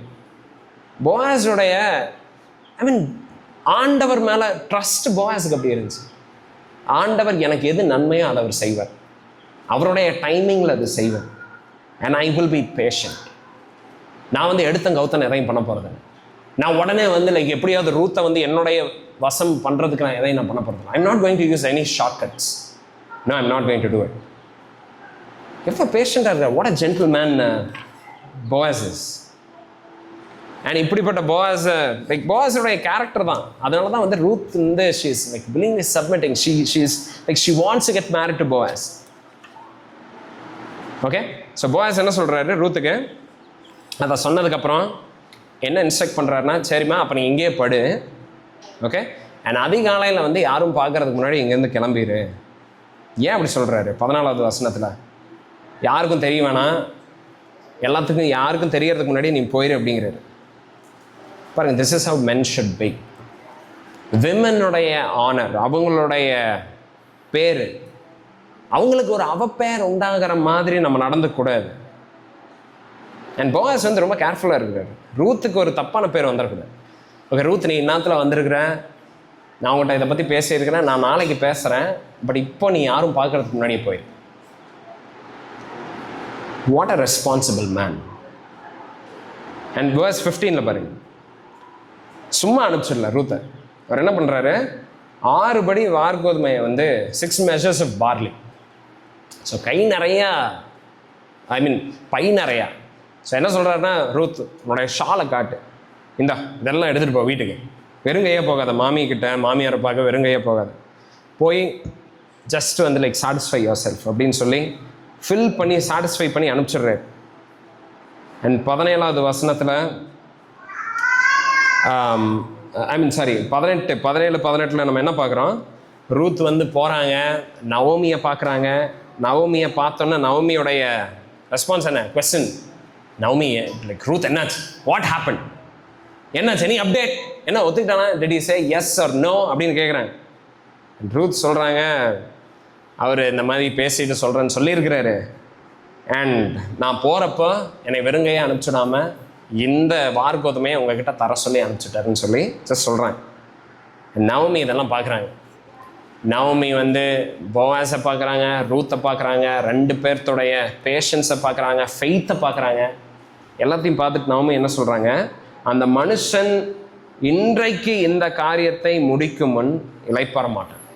ஓகே, போவாஸ் வந்து இப்படி சொல்லிட்டீங்கள, இதை முடிக்கிற வரைக்கும் he is not going to rest. அவன் மைண்டில் அது ஓடிட்டே தான் இருக்கு. he will finish it off today. இன்னைக்கு அதை முடிச்சிருவான் ரூத். ஓகே, ஸோ ரொம்ப நாள் வந்து இது வெயிட் பண்ண வைக்க மாட்டான், நீ ரொம்ப அப்படியே டென்ஷனாக இருக்க தேவையில்லை, just relax, he will finish it அப்படின்னு சொல்லி ரூத்துக்கிட்ட நவமி சொல்கிறாங்க. இப்போ எதுக்காக இதெல்லாம் எழுதப்பட்டிருக்குது? ஓ, ரூத் அண்ட் நவமி 2 பேரும் அப்புறம் ஃபைனலாக கல்யாணம் பண்ணிட்டாங்க, வாட் அ லவ் ஸ்டோரி அப்படின்னு நம்ம சொல்கிறதுக்கா? What is the purpose? எதுக்காக வேத வசனத்தில் ஆண்டவர் இந்த சத்தியங்கள் எழுதியிருக்கிறார்? ஏன்? எத்தனையோ காரியங்கள் இருக்குது, எவ்வளவோ கேரக்டர்ஸ் இருக்குது, எத்தனையோ இன்சிடென்ட்ஸ் நடந்திருக்கு, எத்தனையோ லவ் ஸ்டோரிஸ் இருக்குது. ஆண்டவர் ஏன் இதை எழுதி இருக்குது? ஏன் எழுதியிருக்கிறது தெரியுமா? ஏன்னா நமக்கு ஒரு கோல் தேவை. Because we need a redeemer. நமக்கு ஒரு மீட்பர் தேவை. நவோமிக்கு ரூத்துக்கு ஒரு மீட்பர் தேவைப்பட்டுச்சு, அவங்களுடைய வறுமையிலிருந்து அவங்கள காப்பாற்றுறது. ஓகே, அவங்களுடைய ஆவிக்குரிய வறுமை, ஐ மீன் அவங்களுடைய வறுமையிலிருந்து அவங்களை காப்பாற்றுறதுக்கு ஒரு மீட்பர் தேவைப்பட்டுச்சு. அதே மாதிரி நம்மளுடைய ஆத்மாவுடைய வறுமை ஒன்று இருக்கு. Okay, we are spiritually poor. நம்ம ஆவியில் நம்ம எப்படிப்பட்டவர்களாக இருக்கிறோம்? we are in poverty.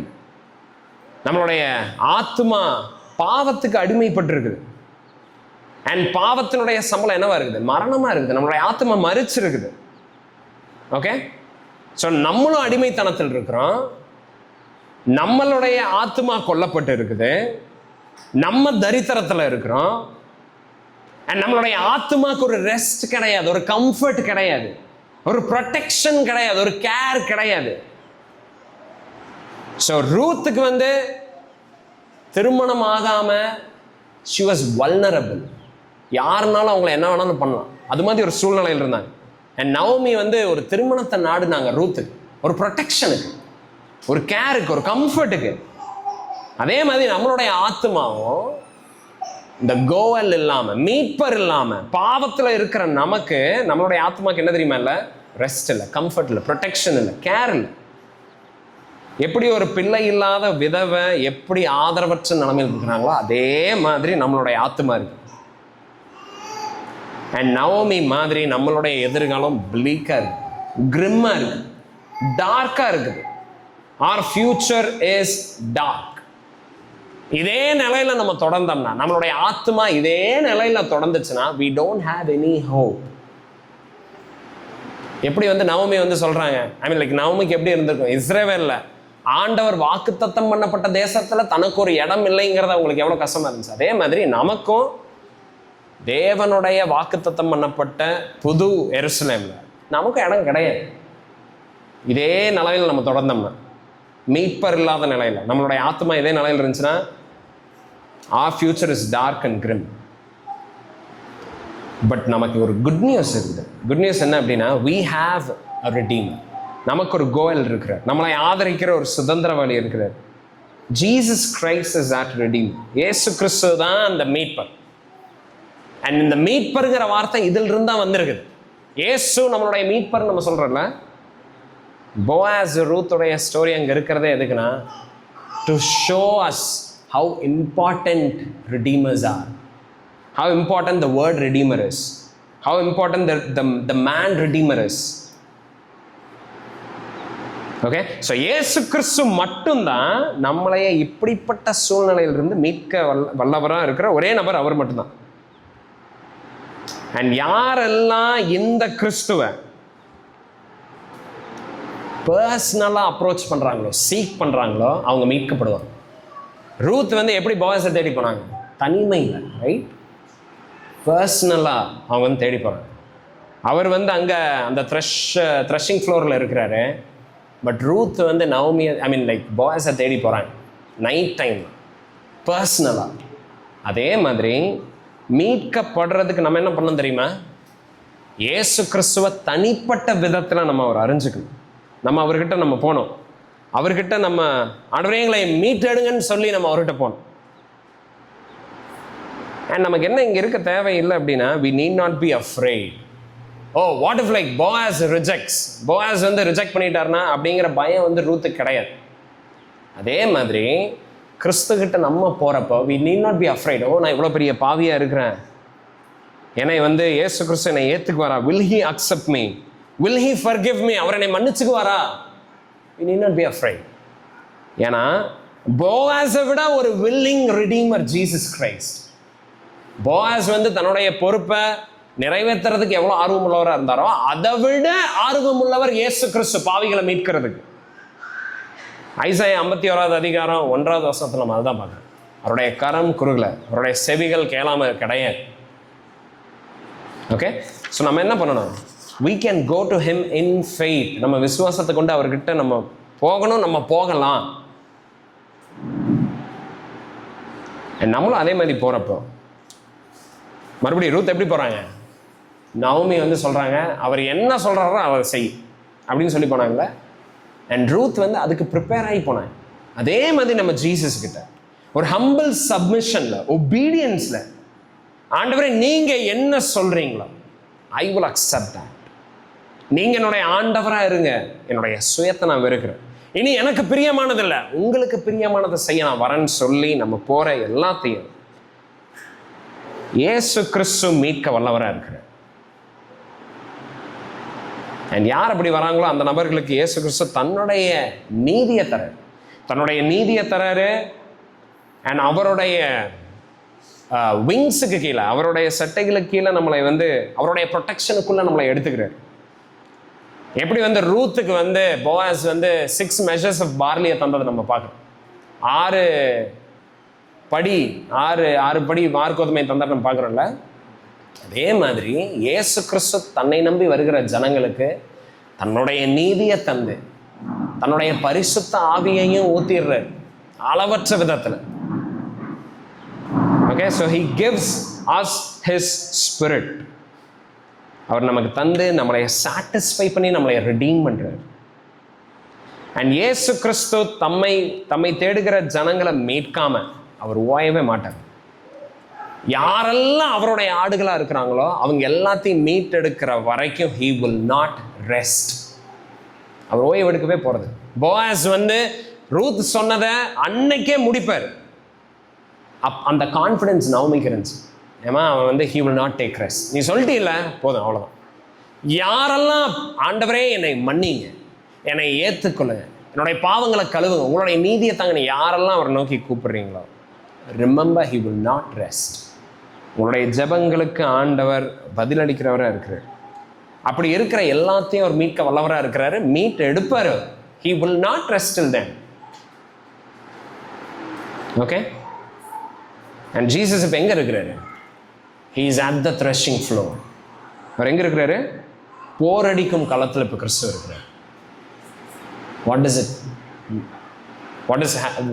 does it signify? அதனுடைய இம்ப்ளிகேஷன் என்ன? So what? பாருங்க, மத்தேயு 3வது அதிகாரம் 12வது வசனத்தில் ஜீசஸை பற்றி நம்ம அங்கே பார்க்குறோம். மத்தேயு 3:12 என்ன போட்டிருக்கு? தூற்றுக்கூடை அவர் கையில் இருக்கிறது, அவர் தமது களத்தை நன்றாய் விளக்கி தமது கோதுமையை களஞ்சியத்தில் சேர்ப்பார், பதரையோ அவியாத அக்கினியில் சுட்டெரிப்பார். போவாஸ் எப்படி வந்து த்ரெஷிங் ஃப்ளோரில் இருந்தார், களத்தில் இருந்தார், ஜீசஸ் அதே மாதிரி அங்கே இருக்கிறார். என்ன தெரியுமா பண்ணிட்டு இருக்கிறாரு? பிலீவர்ஸை வெல்கம் பண்ணுறாரு, அவங்கள ஏற்றுக்கிறாரு, அவரை நோக்கி கூப்பிடுகிற ஜனங்களை மீட்கிறாரு, மன்னிக்கிறாரு. பட் யாரெல்லாம் அவரை பின்பற்றாம, யாரெல்லாம் அவரை சாராம, யாரெல்லாம் அவரை விசுவாசிக்காம, மை லைஃப் மை ரூல்ஸ், நான் யாருக்கும் கீழ்படிய தேவையில்லை, நான் கிறிஸ்துவ கீழே எல்லாம் நான் வரமாட்டேன், எனக்கு என்ன பிடிக்குதோ நான் அதுதான் பண்ணுவேன், I will not deny my self அப்படின்னு சொல்லி யாரெல்லாம் வாழ்றாங்க பாருங்க, தேர் வில் கம் அ டே, ஒரு நாள் வரப்போகுது, ஆண்டவர் அந்த ஜனங்களை இந்த ஜனங்களோட பிரிக்க போறாரு. ஓகே, இவங்க 2 பேர்த்தையும் அவர் பிரித்து த righteous from the unrighteous, the redeemed from the unredeemed, மீட்கப்பட்ட ஜனங்களை தனியாக பிரிக்கிறாரு, மீட்கப்படாதவங்களை தனியாக பிரிக்கிறார். பிரித்து அவர் என்ன பண்ணுறாரு? யாரெல்லாம் தங்களுடைய வாழ்க்கையை கிறிஸ்துவுக்கு அர்ப்பணிக்காம வாழ்ந்து தங்களுடைய பாவத்திலேயே இருக்கலாங்களோ அவங்களுடைய எண்ட் என்னது? டிஸ்ட்ரக்ஷன், ஹெல், நரகம்னு சொல்லி வசனத்தை நம்ம பார்க்கணும். ஸோ நரகங்கிறது வந்து ஒரு ஜஸ்ட் ஃபேண்டசி கிடையாது, இட் இஸ் ட்ரூ. இயேசு கிறிஸ்துக்கு நீங்கள் இங்கே உங்களுடைய வாழ்க்கையை அர்ப்பணிக்கலைன்னா யூ வில் எண்ட் அப் இன் ஹெல். நரகத்தில் தான் நம்மளுடைய முடிவு. இயேசு கிறிஸ்துக்கு உங்களுடைய வாழ்க்கையை நீங்கள் இங்கே அர்ப்பணிக்காமல், அவருடைய வார்த்தைக்கு நீங்கள் கீழ்ப்படியாமல், அவருடைய அத்தாரிட்டிக்கு நீங்கள் சப்மிட் பண்ணாமல், என் ஃபீலிங்ஸாக முக்கியம் நீங்கள் வாழ்ந்துட்டுருக்கிறீங்க, என்னுடைய லைஃப் எனக்கு எது ப்ரையாரிட்டியோ, எனக்கு எது சரின்னு படுத்தணும் அதை தான் நான் பண்ணுவேன், என்னுடைய லைஃபுக்கு நான் தான் வந்து இன்சார்ஜ் அப்படின்னு நீங்கள் இருக்கிறீங்க, ஹெல் இஸ் யோர் பிளேஸ். நரகத்துக்கு தான் வந்து நீங்கள் போய்கிட்டு இருக்கிறீங்க. பாருங்கள், டெத் இஸ் சர்டன், உறுதியாக நம்ம எல்லாருமே மறிக்கப்போம். நம்மளுடைய நாட்கள் இந்த பூமியில் ரொம்ப குறைஞ்ச நாள். நம்ம எங்கே தெரியுமா காணப்படணும்? இயேசு கிறிஸ்துவோடைய பாதத்தில் தான். we shouldn't be found anywhere else. Ruth எப்படி கரெக்டான இடத்துல இருந்தாங்களோ அதே மாதிரி we also should be at the feet of the cross. சிலுவையின் நிழலில் தான் நம்ம இருக்கணும், வேற எங்கேயும் நம்ம இருக்கக்கூடாது. Because Christ is at the threshing floor. அவர் வந்து களத்தில் வந்து இருக்கிறார். அண்ட் ஒரு கிரேஸ் டைம் இருக்குது. ஓகே, அவர் எல்லாத்தையும் பிரிச்சுட்டு இருக்கிறார். இப்போ பிரிச்சுட்டு தான் இருக்கிறார். But there will come a time when God will start punishing, judging. So இன்றைக்கி உங்களுடைய லைஃப்பை நீங்கள் ஜஸ்ட் எக்ஸாமின் பண்ணி பாருங்கள். How is your life? How is your life? Do you submit to God's word? தேவனுடைய வார்த்தைக்கு கீழ்ப்படிஞ்சிருக்கிறீங்களா? இன்றைக்கி ஆண்டவருடைய அத்தாரிட்டியை எக்ஸசைஸ் பண்ணுற body it is the local church. திருச்சபை தான் அவருடைய அத்தாரிட்டியை எக்ஸசைஸ் பண்ணிட்டு இருக்கு. whether we like it or not, we are called to submit to one another. ஒருவருக்கொருவர் நம்ம கீழ்ப்படியறதுக்கு ஆண்டவர் நம்மளை அழைக்கிறார். we cannot live our life however we want. எனக்கு பிடிச்ச மாதிரி, என்னை சேலஞ்ச் பண்ணக்கூடாது, என்னை கொஸ்டின் பண்ணக்கூடாது, என்னை லைக் கரெக்ட் பண்ணக்கூடாது, என்னை லைக் ஜஸ்ட் ரெபியூக் பண்ணக்கூடாது, எதுவுமே பண்ணக்கூடாது. பாருங்கள், அந்த மாதிரி இருக்கிறவங்க you are living your life on your own terms. And Christians won't live like that. How's your life? உங்களுடைய வாழ்க்கை எப்படி? ஜஸ்ட் எக்ஸாமின் பண்ணுங்க. We'll pray. Gracious Heavenly Father, ஆண்டவரே, we see a fantastic love story now. The love of Boaz for Ruth and Ruth's love for Boaz. ஆண்டவரே, அதை நாங்கள் பார்க்குறோம். But ராஜா, அது ஜஸ்ட்டு அதோடு நிற்கிறதில்ல ஆண்டவரே. அதை தாண்டி ஆண்டவரே, it is Poynting us to gospel. ஆண்டவரே, நீங்கள் சபையை நேசிக்கிறத அதில் நாங்கள் பார்க்குறோம். அண்ட் சபை உங்களை எப்படி நேசிக்கிறோம், எப்படி சபை உங்களுக்கு கீழ்ப்படியணுங்கிறத நாங்கள் அதை பார்க்குறோம். அண்ட் ஆண்டவரே, நாங்கள் இந்த உலகத்தில், நாங்கள் இந்த சபையில் இருக்கிற ராஜா, we are all Christians ஆண்டவரே. we are all ஆண்டவரே, we are all called to submit to you, to obey you. ராஜா, நாங்கள் அதை செய்ய கிருபை செய்யும் ஆண்டவரே. நாங்கள் வேறு எதுலேயும் நாங்கள் பிஸியாக இல்லாதபடி காத்துக்கொள்ளுங்க ராஜா. ஆண்டவரே, எப்படி ரூத் நவமி கிட்ட, நவமி ரூத் கிட்ட சொல்கிறாங்க, stick closer to the women of Boaz. போவாஸோடைய பெண்கள்கிட்டையே நீ இருன்னு சொல்கிறாங்க. அதே மாதிரி ஆண்டவரே, நாங்களும் வேறு எங்கேயும் டிஸ்ட்ராக்ட் ஆகி போகாம help us to stick closer to your church, to your people. ஆண்டவரே, நீங்கள் you are faithful. You are faithful. நீங்கள் ஆண்டவரே, நீங்கள் உண்மையுள்ளவராக இருக்கிறீங்க. உங்களை தேடுகிற ஜனங்களுக்கு நீங்கள் உண்மையுள்ளவராக இருக்கிறீங்க. யாரெல்லாம் உங்களை ரிஜெக்ட் பண்ணுறாங்களோ அவங்களுக்கும் ஆண்டவரே, நீங்கள் பனிஷ்மெண்ட்டை தர்றதுக்கு உண்மையுள்ளவராக இருக்கிறீங்க. ஆண்டவரே, நாங்கள் சரியான விதத்தில் ரூத் மாதிரி ரெஸ்பாண்ட் பண்ண கிருபை செய்யும். நீங்கள் மகிமையடைங்க. இயேசு நாமத்தில் கேட்டுக்கொள்கிறேன் நல்ல பிதாவே. ஆமென்.